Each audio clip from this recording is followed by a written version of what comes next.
Hey guys, it's about 5 in the morning here on November 4th, Wednesday, and I'm speaking a little quietly because my wife is still asleep across the hall in our bedroom.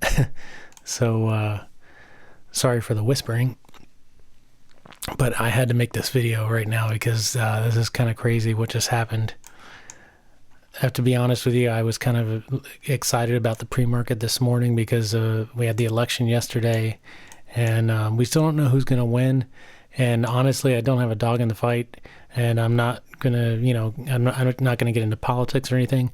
But I was thinking the candidate that looks most likely to win is going to cause the market to have a little surge today. So I don't like to go into the market with a bias, but I couldn't help but kind of feel that. So I was watching actually I was watching my screener because this one wasn't on the top gainer list. And WWR at the time was like number 2. So I pulled that up on I'm not sure if it's on should be on the Weeble top gainer now, but for whatever reason, it's still not there. I'm not sure why. It was on my screener and not the Weeble screener, which is interesting. Anyway, I had WWR. It was number 2. I pulled it up. And at first, it didn't look so hot because it just had these kind of like, the price was going up, but it was just these little dash lines, which means there's no volume. You see like 250 shares were traded there.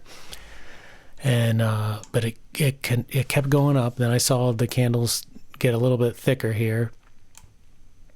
We're like in this area here on the 5-minute chart.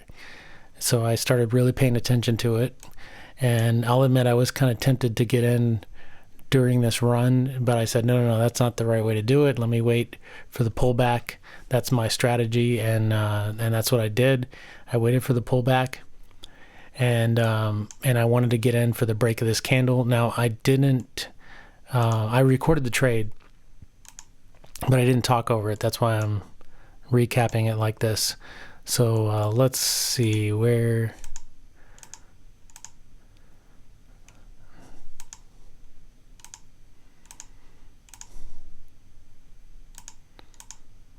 I'm trying to get to my entry. Okay.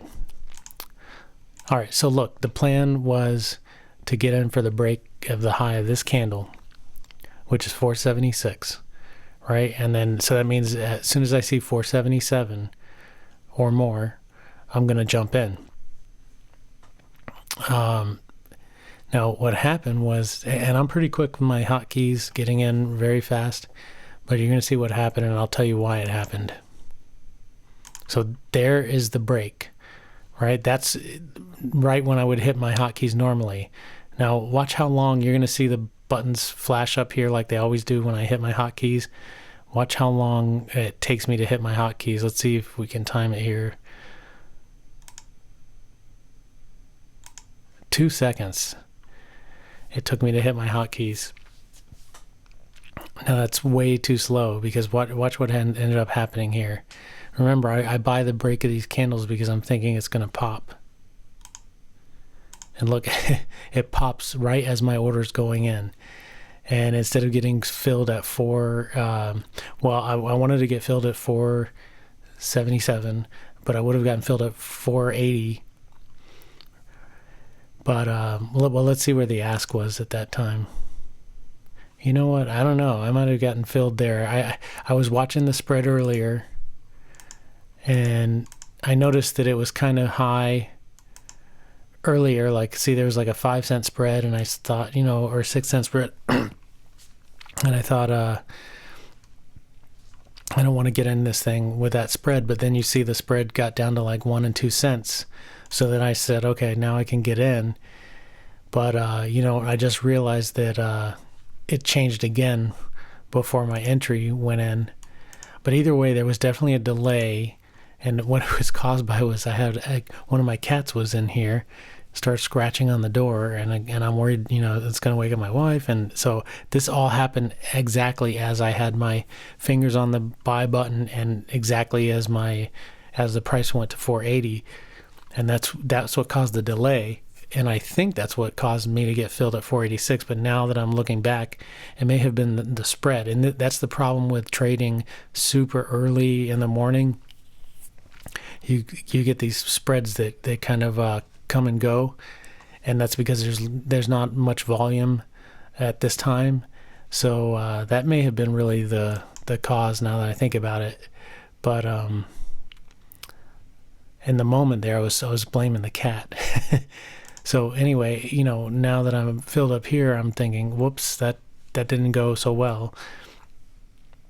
So originally my stop was going to be here, and now I'm thinking about, okay, I got to bring my stop up here because I got in so high, and I don't want to risk any more. So and then kind of one bad entry happens after another. When it goes up to 488, I start thinking, you know what, I should get some shares off. I only have 3 shares, but let me take out a share or two and reduce my risk since I got in so high. So as soon as I hit sell, it pops down back to my entry price. So basically I get filled at break even, which cost me 2 cents.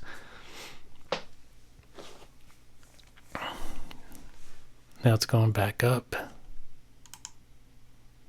Just going to fast forward a little bit, then it comes back down, goes back up to 490. Again, I hit the sell, and then as it's going through, it goes to 47. So lost a little bit more there.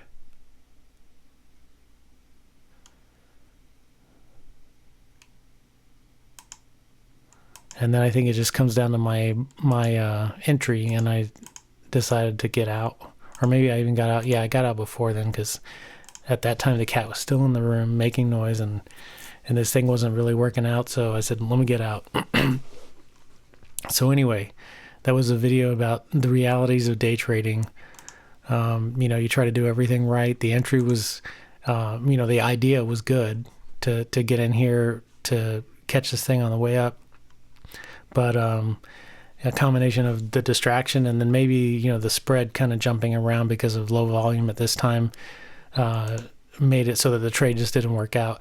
Luckily, I only lost 4 cents on that. It would have been a 30-cent gain, which doesn't sound like a lot, but when you're trading for $15 per your position size, a 30-cent gain is a 2% return of investment. So that's good. I'd take that any day. If you're trading $1,000, that'd be $20, or $10,000, $200. So you get the idea. 2% is good on a scalp for sure. Let's see. I think that's everything that I wanted to say about that. Yeah, just that, even when you do everything right, sometimes life screws up your trade, and that's why you don't want to trade. You don't want to go all in on any trade, because anything can happen. So this is about 10% of my day trading, the portion of my day trading account. I got about $150 that I'm day trading with. So even if everything goes wrong, it's not going to kill me. It's not going to take, it's not going to blow up my account. So anyway, it's an important lesson there. I hope it helps.